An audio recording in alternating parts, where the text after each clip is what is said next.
seja o nome de Jesus. Bendito seja o seu sacratíssimo coração. Bendito seja o seu preciosíssimo sangue. Bendito seja Jesus no Santíssimo Sacramento do altar. Bendito seja o Espírito Santo Paráclito. Bendita seja a grande Mãe Maria Santíssima. Bendita seja a sua Santa e Imaculada Conceição.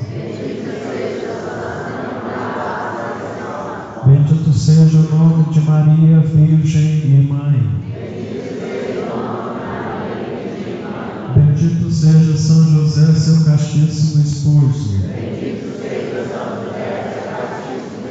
Bendito seja Deus nos seus anjos e nos seus santos. Deus e Senhor nosso, protegei a vossa igreja, dai-lhe santos pastores e dignos ministros, derramai as vossas bênçãos sobre o nosso Santo Padre Papa, sobre o nosso bispo, sobre o nosso pároco e todo o clero, sobre o chefe da nação e do Estado, e sobre todas as pessoas constituídas em dignidade, para que governem com justiça. Dai ao povo brasileiro paz constante e prosperidade completa.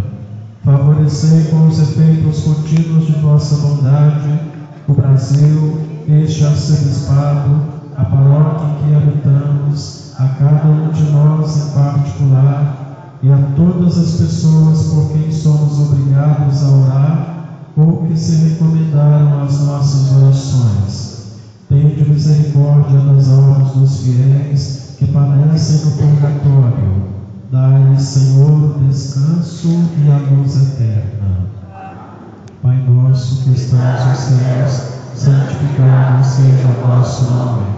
Venha a nós o vosso reino. Seja feita a vossa vontade, assim na terra como no céu. O nosso de cada dia nos dai hoje.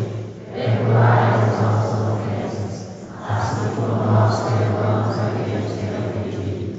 Não nos deixeis cair em tentação, mas livrai-nos do mal. Ave Maria, cheia de graça, o Senhor é convosco. Bendita sois vós entre as mulheres, bendito é o fruto do vosso ventre, Jesus.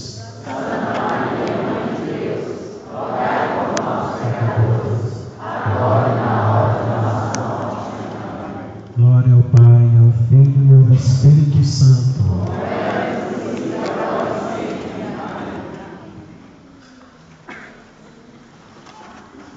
Glória a Jesus, a nossa Santa.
Tem alguns